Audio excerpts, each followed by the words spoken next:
Mount Zion Music.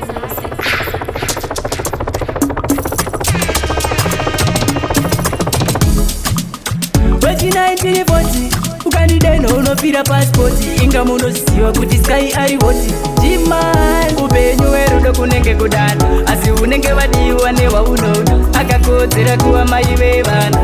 enda mupe makapesana upenyu werudo kunenge kudana asi unenge wadiwa newaunoda akakodzera kuva mai vevana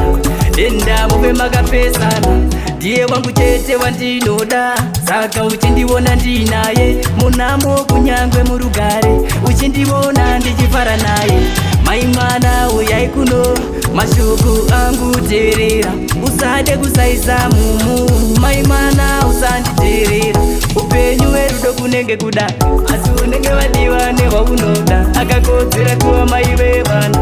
enda mupe makapesana upenyu werudo kunenge kuda asi unenge wadiwa newaunoda akakodzera kuva mai vevana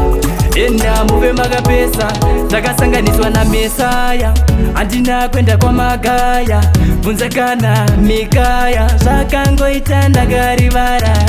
Mwari ndo akatisanganisa saka ndo achatipesanisa kunyangwe mukada kutirwisanisa ini nabebi vangu matichatisa upenyu werudo kunenge kuda asi unenge wadiwa newaunoda akakodzera kuva mai vevana enda mupe makapesana upenyu werudo kunenge kuda asi unenge wadiwa newaunoda akakodzera kuva mai vevana enda mupe makapesana ndiye wangu chete wandinoda saka uchindiona ndinaye munamo kunyangwe murugare uchindiona ndichifara naye mai mwana uyai kuno mashoko angu teerera usade kusaisa mumu mai mwana usanditeerera upenyu werudo kunenge kudana asi unenge wadiwa newaunoda akakodzera kuva mai vevana enda mupe makapesana upenyu werudo kunenge kudana asi unenge wadiwa newaunoda akakodzera kuva mai vevana